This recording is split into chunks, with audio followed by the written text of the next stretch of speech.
Welcome to Think 304 Managerial Economics. My name is Dr. Chapuma Jekidako, and I'll be taking this course for the entire semester. What's managerial economics all about? We'll be looking at managerial economics in detail, the introductory part. But this course aims to provide you with a solid foundation of economic understanding for managerial decision making. It's going to be drawing on your knowledge in microeconomics, which means that if you've forgotten all about microeconomic theory, you need to revisit it. Now, it's going to use your existing knowledge in microeconomic theory and then apply it so that you can be effective managers. What is the general objective of this course? So we are looking at the general objective of this course. Now, the general objective of managerial economics is to provide students with knowledge and understanding of the economic principles governing business decision making. It's also to inform you of the theoretical and practical aspects of managerial economics.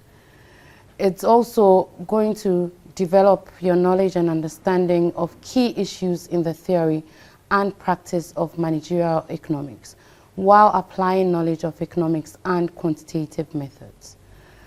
And finally, the course seeks to offer the opportunity for you to develop your key skills. This course is going to be structured this way.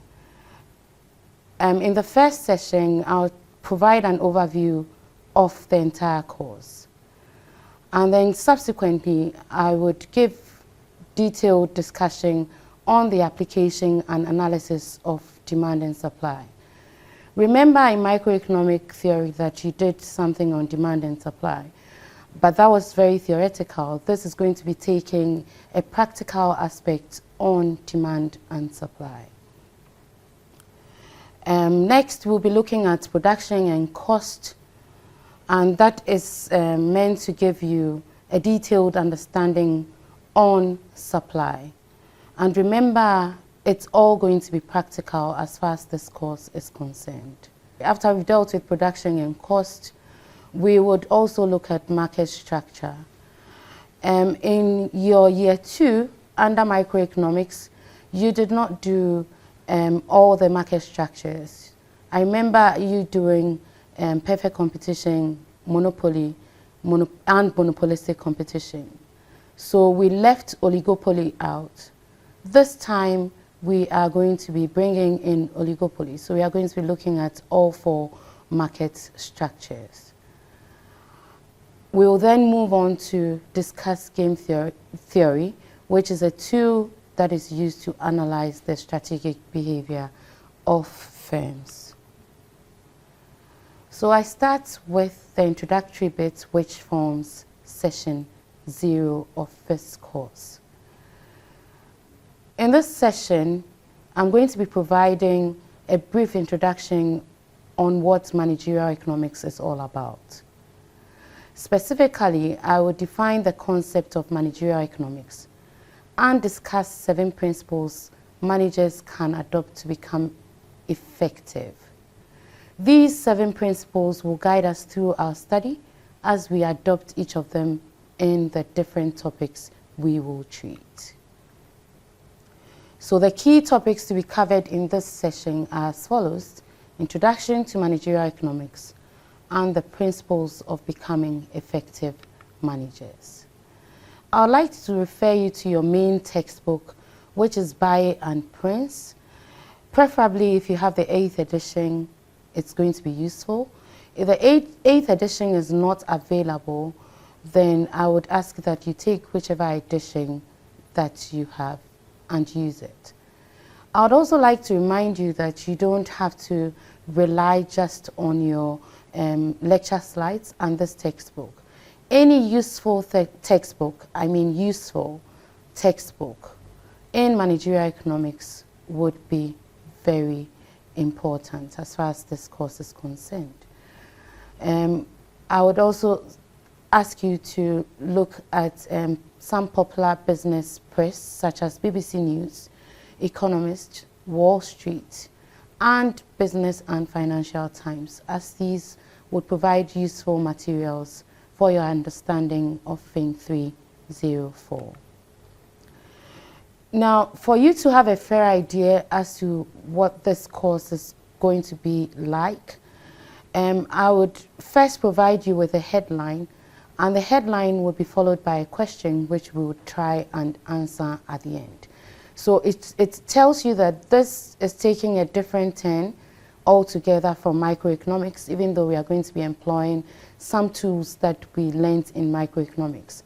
It's going to be taking a very practical approach. So we learn the theory, or we recap the theory, and we apply the theory as we have to apply it, so that we will be able to appreciate what we see in the real world. So Norwegian Cruises is a company that owns and manages a large fleet of ships, primarily used for cruises along the Norwegian ports.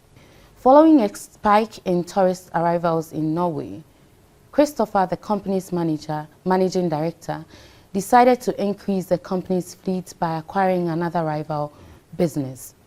With a short-term interest rate at 8%, Norwegian Cruises used $9 million of its retained earnings to acquire the assets and settle the debts of Forts Unlimited, a local struggling business providing similar services. Christopher's acquisition was based on predicted additional annual sales of $2 million over the first 5 years. After close-of review of the acquisition, the board of directors qualified Christopher's performance as poor and decided to immediately terminate his employment and appointed Anged, Christopher's assistant manager, as the acting managing director. Do you know what motivated the termination of Christopher's employment? Now, I took this from your main text, which is Baye and Michael, 8th edition. Now, we are going to be discussing the solution of this problem after this lecture has been delivered.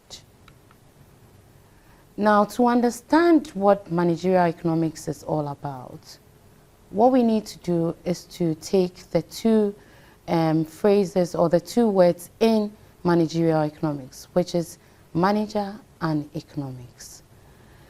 I know that you know what economics is, given your knowledge in microeconomics, but I would like to send your mind back to what economics is all about.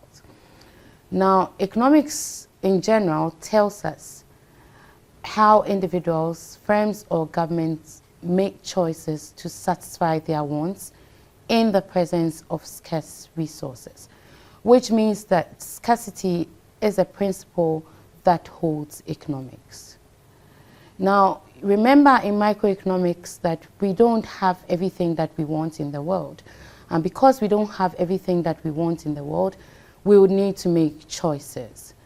Now, if we are making choices, we would have to arrange all our wants in our order of preference and then select the ones that our resources can actually meet. Once we do that, we will be foregoing certain important items that we would have wanted, but given the scarce resources, we would not be able to achieve. And so the value of the next best alternative, which we are not able to achieve or we are not able to get, as far as our wants are concerned, we call opportunity cost. So the concept of scarcity and opportunity cost is what really holds economics. And so we cannot talk about economics without talking about scarcity and opportunity cost. Now, who is a manager? A manager in general is any person who oversees the activities of others. So anyone who oversees anything at all or directs the efforts of others is considered a manager. A manager can also be a person who is responsible for making certain important decisions, which means that a manager is not just responsible for his own actions, but is also responsible for the actions of others. So anybody who is responsible for making important decisions anywhere at all, it could be the home, it could be with a firm, it could be with any organization, it could be the government. that person would be called a manager. Which means that if we had to combine both manager and economics to give us managerial economics, then we can say that managerial economics has got to do with the study of how to direct scarce resources in the most efficient way to achieve managerial objective. Managerial economics, therefore, can be seen as a very broad discipline. And so it's going to be covering, if we talk about managerial economics typically, it's going to be covering every decision that households or firms make in an efficient way. So if, for instance, a mother and a father decide on how many children they want to have, that's really got to do with managerial economics.